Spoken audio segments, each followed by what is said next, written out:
Hello friends, welcome to my YouTube channel. आज हम पढ़ाने वाले हैं माइग्रेशन थ्योरी ऑफ रेवेंस्टीन या रेवेंस्टीन माइग्रेशन थ्योरी। तो हम इसमें देख सकते हैं कि माइग्रेशन उन्होंने सबसे पहले माइग्रेशन जब भी माइग्रेशन थ्योरी की बात की तो कुछ उन्होंने नियम को लेकर के चले कि मतलब किसी भी क्षेत्र से अगर माइग्रेशन होता है तो उसमें कौन कौन से नियम काम करते हैं। उसमें हम देख सकते हैं कि इन्होंने अब सबसे पहले अपना सिद्धांत कब दिया, 1885 में दिया। और इसके कुछ नियम्स हैं जो कि किसी भी माइग्रेशन के लिए लागू होते हैं। तो उन्होंने अपना पहला नियम ये बताया है कि किसी भी क्षेत्र की अगर माइग्रेशन होगी तो उसमें क्या होगा कि स्मॉल डिस्टेंस होगा। स्मॉल डिस्टेंस उन्होंने ये बताया है कि स्मॉल डिस्टेंस में अधिकतर माइग्रेशन देखी जाती है। जैसे हम मान लेते हैं कि हमें फ़ॉरेन जाना है तो यहाँ के कुछ परसेंट लोग ही फ़ॉरेन को माइग्रेट करते हैं। अधिकांशतः वैसे जगह माइग्रेट करते हैं जो स्मॉल डिस्टेंस की है। जैसे इंडिया के लोग अधिकतर इंडिया में ही माइग्रेट एक जगह से दूसरी जगह माइग्रेट करते हैं, जबकि वही विदेश में यहाँ के लोग विदेश में बहुत कम जाते हैं। तो देखा जाए तो इससे ये स्पष्ट होता है कि मतलब स्मॉल डिस्टेंस में अधिकतम माइग्रेशन होती है, उन्होंने ये बताया है।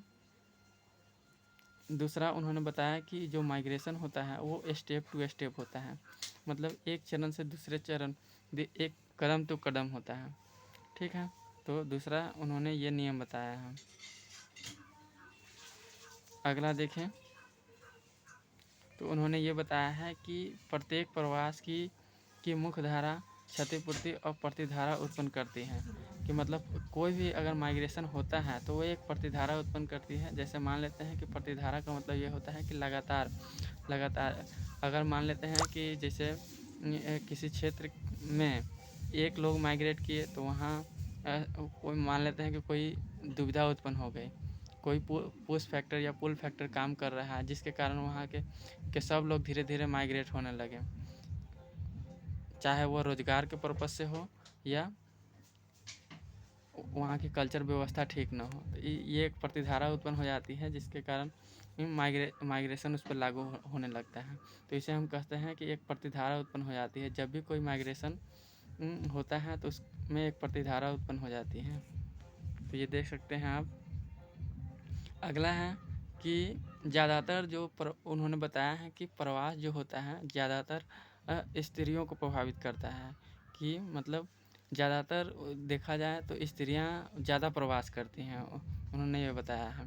तो स्त्रियां कैसे ज़्यादा माइग्रेट करती हैं एक जगह से दूसरी जगह, तो इसका एक उदाहरण है कि अक्सर लड़कियों का शादी हो जाता है, वो एक जगह से दूसरे जगह माइग्रेट कर जाते हैं।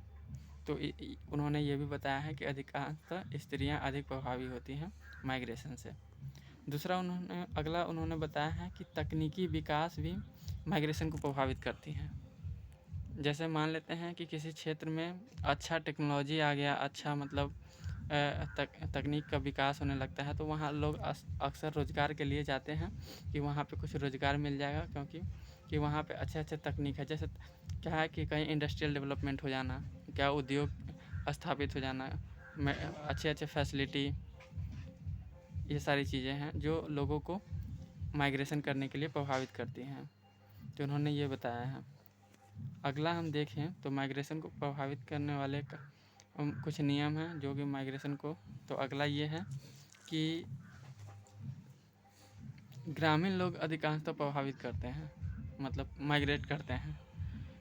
ग्रामीण लोगों में अधिकांशतः, नगर के लोग तो बहुत कम मतलब माइग्रेट करते हैं, क्योंकि उनकी सारी सुविधाएं नगर में ही उपलब्ध हो जाती हैं। उन्हें कहीं रोज़गार के लिए कहीं दूसरे जगह जाने की ज़रूरत नहीं है। तो ये देखा जाए कि ग्रामीण लोग बहुत ज़्यादा माइग्रेट करते हैं और जो नगरीय लोग हैं वो बहुत कम माइग्रेट करते हैं। तो यहाँ पे देखा जाए कि ग्रामीण लोग ये है।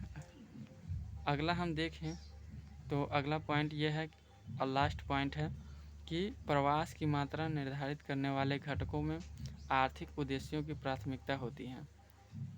तो अंत में उन्होंने ये बताया है कि जो प्रवास होता है वो ज़्यादातर आर्थिक उद्देश्य से होता है।